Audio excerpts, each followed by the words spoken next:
oh yi a gratuité et enseignement boni matata pona sa déclaration le banda déjà ya soni kozanga bonne volonté politique. Mais je vous dis c'est que bonne volonté oui oyebi bato o wana basala ki constitution kokanisa que sénateur Kabila kotika la seko na pouvoir lelo avec Tibeton a ko valoriser constitution o wana oyebi article 43 gratuité enseignement et ça exigence constitutionnelle et lelo ko sala nga motema pasi au côté la même bande ko ya opposition soit disant opposition parce que ti lelo toza na opposition eza républicaine té o fa Tibeton a ko luka keno ezala na kata mboka na biso ti lelo ezalité o komona bato ba ko telemela il faut zala motema mabe il faut zala kaka parmi bato baza maudit il faut zala parmi bato baza na cacha malédiction il faut zala parmi bato baza na cacha malheur pour na ko s'opposer na cette volonté politique lelo moi na nyon surtout na balabala azalité destination na classe au fele auto ebisipe o mususu alibumu munene kuna o tofine tonde belé arata à l'époque de Mobutu baninga linga otanga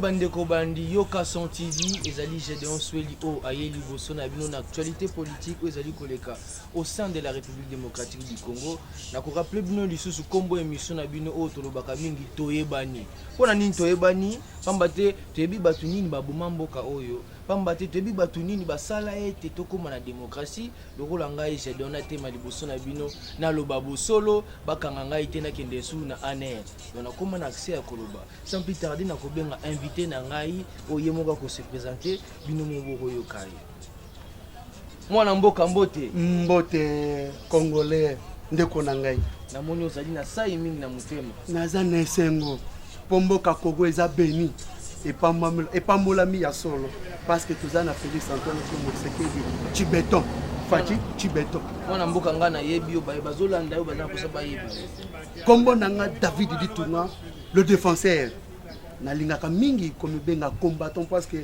kozala combattant décideur oyebi que na bondo ki ope pesa melaki na Genève to telema ki pona koloba que président Félix bima pe alongola mokolo to na ye na bondo ka Genève lelo azali président de la République démocratique du Congo.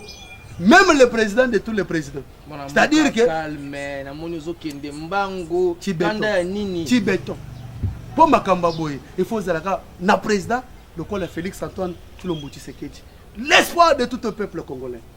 Mwana mboka Mike Mukeba na prison santé zali ko déranger likambo bakangela ye eza ko sala ba imboka nyonso pasi pona gaga vérité ndenga dénonçaki likambo ya 15 millions oyo président de la République na mukili ya bapa alobi cop lelo ye santé zali bien te soki akufi Martin Fayulu apesi mitindo abima obimisa na prison 72 heures okoloba nini président naseka okoseka nakoseka baimboka bazozela ya nona yo po nakoseka tunanga pona nini po ete okotala mopaya moko akolinga pesa ordre na mboka bato na grave Tibeton yami bale mwana mboka il faut yeba que mboka na biso UDPS ebundi plus de 36 ans ezalaki pona démocratie et puis instauration d'un état de droit. Oyebi diffamation ezali malamu te. Oyebi injure publique ezali malamu te parce que ezali infraction pe bakangela kango mutu pe afuti pe bamande pe akoti boloko. Mwana mboka on ne to confondaka plateau ya télévision et puis to confondre na institution ezali compétente pour na kolandela makambo etali ba infraction pour le bail de justice.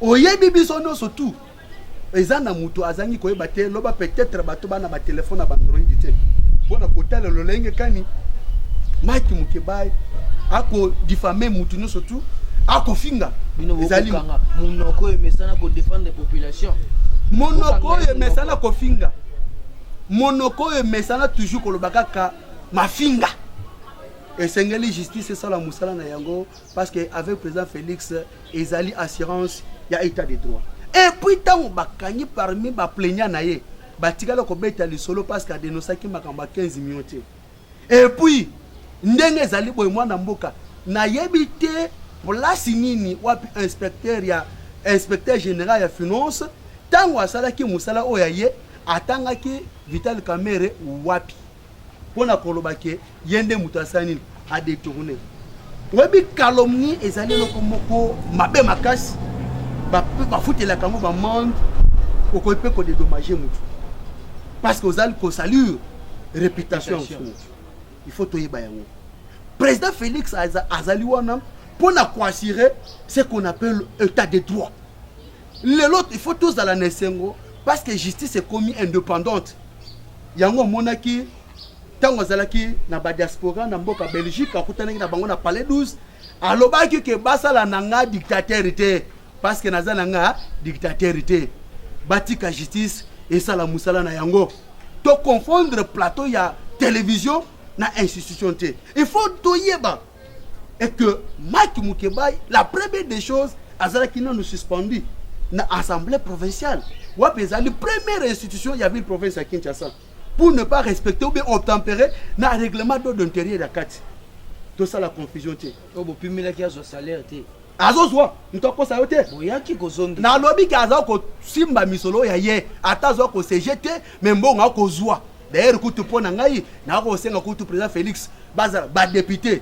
Oh, bah député provincial national, salaire na bango et qui t'a $200. Tata yo moko za kana ambition comme député. Ngana za la kana ambition comme député. Mais ceux qui nzamba sali kena comme député parce que nous surtout toute autorité vient de Dieu. Mais la politique et ça le église alléluia amen. Na lobby boy, toute autorité vient de Dieu. Yango moni Bible lobby béni soit celui qui se confie à l'Éternel et maudit soit celui qui se confie à l'homme. Ah, mais comme bandi na M, il y a un que non, il faut zalaka chi béton. Béni, Félix, fierté, fantastique, formidable, fiorité. Mais M, maudit, malheur, malédiction. Mon amboka, respect, anonymat, bakokanga état de droit. Ah, ceux qui moutayebi que comme na ye eza malédiction. Il faut apporter plainte. Total la place ni balobi que ceux qui balobi mon malédiction et infraction. Tant que la constitution tout ça en état de droit. Et comment mieux ouais. Tout si maintenant nous likambo ya gratuité ya enseignement. Tibeto. O ezo sala nungu. Pa matenga loba constitution soka zaka mwana mwasi makufa na ede na ba viol to iba pouvoir nyoso ilikaka ba viola constitution. Mais tata école Félix Tshisekedi a respecté constitution o yi a tie gratuité ya enseignement. Boni matata pona sa déclaration le banda déjà kala ya soni kozanga bonne volonté politique mais je vous dis c'est que bonne volonté zongi oui oyebi bato o wana basalaki constitution kokanisa que sénateur Kabila kotika la seko na pouvoir lelo avec Tibeton a ko valoriser constitution o wana oyebi article 43 gratuité enseignement et ça exigence constitutionnelle et les lois que ça l'a monté ma passi au côté la même bande ko ya opposition soit disant opposition parce que ti les lois tous en opposition les républicains étaient au fati béton a ko luka keno ezala na kata mboka na biso ti les lois ezalité au comment na batu ba ko telemela il faut za la monter mamabe il faut za ka parmi bato baza maudit il faut za parmi bato baza na cacha malédiction. Il faut aller parmi bateaux basés dans cacha malheur pour s'opposer à cette volonté politique. Lelo, moi n'agnon surtout na balabala azalité destination na classe au fele. Auto ebisipe ou mususu alibu mumunene kuna o tofine tonde belé arata à l'époque de Mobutu. Baninga linga otanga kombo. Boketute o arata kotanga. Classe c'est au fele ay azonga abandela même mata premier maternelle. Parce que là, c'est arrêté. Fati Tibeton. Application. Bonne volonté politique. les lots on a gratuité et éducation. Et bon en 2020, maman nangai santé au félé. 2020. 2021 maternité au félé botane ngolingi. Sokoza na basi 20 40. Toni ça na yo. École les autres là nango. Ils en ont félé. Essentiel. Bana wana bazala utile pour la société congolaise. Et motema mabe. Toyeba ki pété que non article 43 to bakabola déjà ba congolais par rapport à la déclaration de Matata Ponyo. Koloba ki bandaki déjà wa côté à Katanga. Ah, c'est que bakabola biso ba congolais. C'est pourquoi Monique tant wazaki premier ministre, il a préféré kotonga université na province naye. Oh oui, a préféré tonga université na province naye. Oh azaki premier ministre ya ba congolais nyonso. Oya Salaki na province naye, il pouvait aussi le faire dans d'autres provinces parce qu'il est le premier ministre. Azalaki premier ministre honoraire. Mais Ezali Moutima Mabe, papa, Bogobela ba AVC avec Tibeton, ti 2050. Ba imboka ba komi tout na mwana mboka président de la République azako voyager ki tango nyonso. Ba za komi tout na bonheur ya population kozala wana na ba voyage wana. Oui, Ezali pourquoi parce que na kopé seulement ya liboso. Obi que tozaki colonisé na Belgique. Coopération et katamaki déjà. Mais avec le président Félix, coopération et sanini et zongi. Pour vous dire que non, makamuno surtout normal. Et puis na koyoka mutumoko ya kombo ya malédiction koloba que président Tibeton a kosa la ba déplacement inutile. Et bon il y a tant salaka ba déplacement pour nous déclarer vérité des urnes. Il y a vérité des îles au Fati à Singapore, à Genève, à Philadelphie. À Tikala Bolobayango, il y a un déplacement, il y a un déplacement inutile pour qu'il y ait même un droit de l'homme pour nous négocier la vérité des îles. Pour moi, on a l'inconscience, la carte politique, mais heureusement, tous en face de nous, fils digne, le produit de l'UDPS. On a bien Félix Antoine Tshisekedi Fati Tibeton. Toyeba nindeka na zoloba na lobaka ne bandele émission na ngai nani aboma mboka nani asala ete tolongwa na opposition nani asala ete tokoma na état de droit mwana mboka toyebani mwana mboka fitir na bino ya 2023 au élection zali koya accord Nairobi INC na IDPS divorce FCC na cash divorce awa dunia a déjà déclaré retour de Kabila wana ezandoto ya bababa a qu'on rêvait pour abo sénateur que UDPS le pas comme na pouvoir à sali prix de 36 ans dans opposition bande kona biso ba kufi ba combattant ba tumba bango je crois que dernièrement totaki ko rendre mémoire pas na bango oui pour na ko reconnaître que tobo sani bango te bazali ba oya biso ya mboka a ko lota et puis na ko biso que na 2023 élection exacte. Violation constitutionnelle. Le peuple est souverain. Parce que comment ça fait-il? Au moment où on a gratuité éducation, anekuna santé au félé, anekuna maternité au félé. Et puis na kata ba déplacement ya président Félix ba investir bazo sani bazali koya. Au moment où nous parlons, ba japonais bazu déjà côté maloko pour ba no sala mituka. Et au moment où nous parlons, américain, yé pour batia déjà biloko na bango ba izina bango pour na kotala makambo etali bosoto. Congo na biso e bongo kolega ko tunenge zaki liboso. So yo ya liboso mutu andengo wana oloba ke bosala ba élection po ba pona nani. Mbongo wana totina ngo na misala. Mon élection totina ngo na misala. Tibeton esili. Élection ezate donuya élection ezate en 2023. Tibeton azawana. Peuple congolais souverain. Tala bolingo ba peuple congolais zanango. Soko simbi Fati osimbi peuple. Soko simbi FCC. Bango bazana batute. Ah, mais je vous sais que na moni omeliso hier. Na lobi bazana batute. Omeliso imona. Nous on est les combattants. Biso toi ba combattant. Biso ba manipulara biso te. Biso ba pesa jamais biso mbongo kezwa kendo papa mutu machete te. Tozaka bien éduqué. Totel mais la cause bantu valeur. Papa Etienne Tshisekedi Omulumba de reste mémoire. Aloba prenez-vous en charge. Le peuple d'abord. Bon si on a mon abango, Luni ezani. Et pour vous savez une chose hein. Basali 18 ans. Batikala kozula ba jeune belé misalate. Nga mon abango na FCC. Tu peux perdre. Sur la 2023, ne va pas 18 ans. Le lomboka Congo. Gratuité enseignement ezalaki appliqué te. Yango moni ba shege ba kuluna ba ujana ba tondi. Babar et Bélé.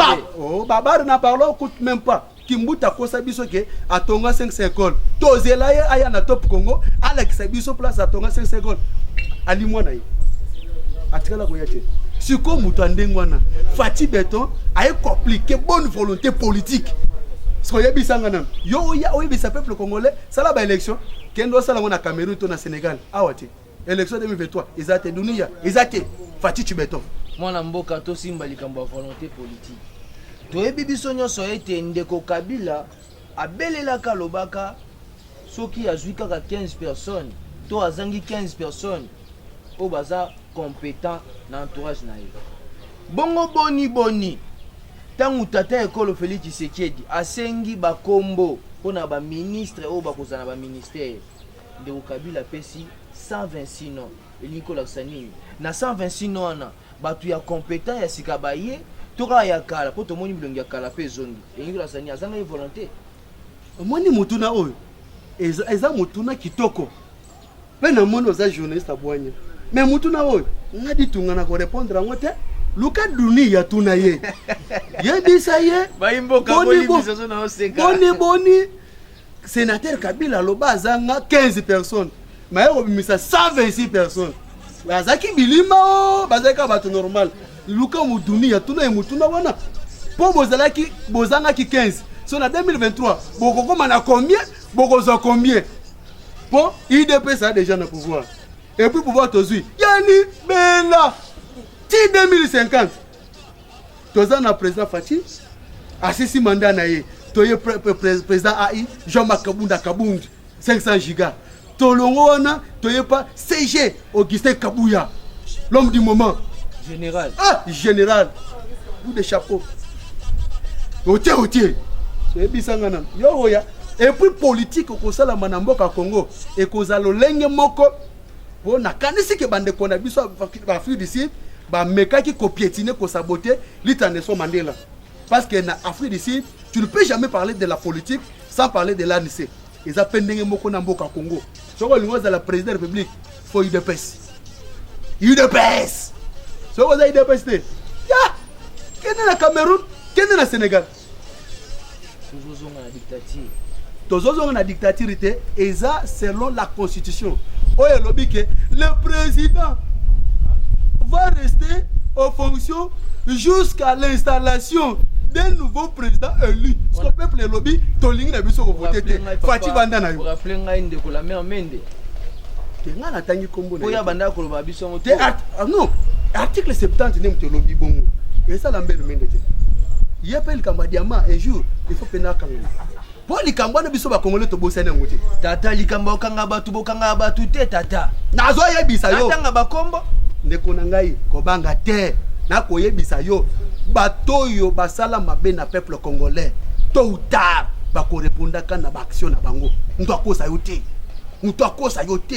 ce n'est pas pour rien que Bible lobby c'est que tu sèmes c'est ce que tu vas récolter tant olo na mabe vous avez aussi des générations bazana bato bakotika ata bango côté même na ba génération na bango pourquoi nga nazande kona congolais okozala nga motema mabe pona nini.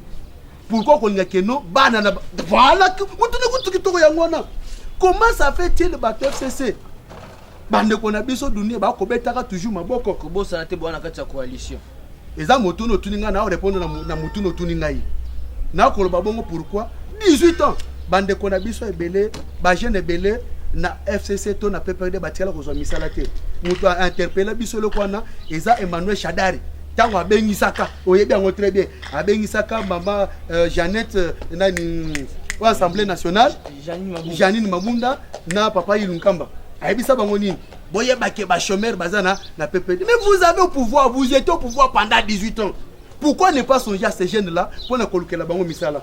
Il faut à la rara lelo na bokoza Fati Beton pour que le peuple congolais a retrouvé l'unité naie selon l'article 12 de la constitution Mboka na biso ou wapi azali incarné na bonne volonté politique pour que Mboka na biso ezomo pe pasika. Pour déclaration wana oyebi que secrétaire national des Nations Unies Antoine Guterres Salva Guinée, je sens un vent nouveau dans la République démocratique du Congo. Et puis moi, je vous affirme et je vous confirme, mon collègue président Félix a béni ça qu'a prié dans le stade des martyrs. Et là, Kozo Mboka Congo, Kopé Savon na Maboko Nzambe, moi na Mboka nazo flatter Tenayo comme on peut passer que Betinga na kata stade. Ceux qui ont pena mutazaka na stade Mfoldu Babimi. Nazo yebisa yo que non, Mboka Oyo, itakamaka musika na molili. Mais président Félix Hassani, Ayato Moli Yango. Yango comme on a lelo, Bible lobby. Heureux c'est lui qui se confie à l'éternel. Et maudit c'est lui qui se confie à l'homme. Tala lelo. Na chancelier allemand Merkel. Angèle Merkel. Tala nenga kota le président Félix. Même à ce moment Denise na waka pezouet. Tala liwana. Il faut zagal bosso président Fati. Et tu béton. Non. Les pour son noir, mais ça politique, parce que place accueillie, à qui qu'on représenter République démocratique du Congo par rapport au changement climatique. Autant de temps qu'on bâton qu'on toque à boyer. Mboka wana biso no tozaka na planète Terre non. Pourquoi pe mboka na biso comme appelle ko la bango pele kapé bangote. Yango akepona kozama elo wana ko bengi sa ba investir basa nini. Baya na mboka na biso Congo. Et ko les États-Unis, 2050 avec Tibeton. Toyebani mwana mboka question suka pona toka bwana likambu oyo ezosala biso penda moi ben inquiétude na mutema makambo ya prochaine élection en 2023 pambate les élections ça se prépare maintenant yo yebi ozali politicien mais to komita la banger de l'air FCC a s'accaparer na nyonso primature ye gouvernement aza majoritaire toyena gouverneur il est majoritaire toye na ba sénateur il est majoritaire toye na ba député il est majoritaire toye na ba bourgmestre il est kaka majoritaire ah tata 2023 yo kozwa avec Tibeton la biso loko moko gouverneur to senga déjà na fatu Tibeton peuple a voté bango en 2023 aux ya FCC PPRD na voté en 2023 tato kaka bobelela kutwa ba député ya PP ya IDPS ba trahi ba lié ba $14,000 mais na lobby que wana ezali suffrage en direct mais na minute avec vision ya président Félix peuple yemoko ni mto voter gouverneur peuple yemoko ni mto voter sénateur sikoyo bango ba voter po baya ba longola gratuité enseignement charge au président Félix alongoli na ba parents po bazong c'est la bango yango maternité aux allofélés pour bango batia toujours charge na ba parents santé aux allofélés pour ba parents ba dépenser et puis j'en profite de cette occasion pour na ko beta maboko parce que na bakana za dépenser na beta maboko na weza malamu docteur ministre de la santé docteur Etienne alors plus question il y a un officiel sur la Beli à qui nous réservation libanda bravo tolinga rande bongo c'est ça le peuple d'abord je vous dis je vous assure je vous confirme ata totie élection suko na évité peuple congolais à voter ngamba FCC ceux qui peut-être na batu bazana na vision peuple jamais to bossa na histoire té yango lobi que lorsque tu sèmes la tempête tu récoltes quoi mamitune zali yangai merci beaucoup mon mboka mais yango na ko biso que mboka oyo il faut to zalaka na mokonzi tu béton mwana mboka toka bwana question moko na linga to na sa émission na kaka sai pose la kawana pendo répondre pendo na ba question nyonso malgré tout na benga ngo bibotu mais yo longola ngo na ba changi mwana mboka yo ko répondre na vrai ou faux 2023 FCC opposition bakoka baza bagaz répondre bien bagaz baza la témoignage c'est que beaucoup ça na ba wana sikoyo question wana mboka to question na tunanga dunia tuna dunia question wana ba gaz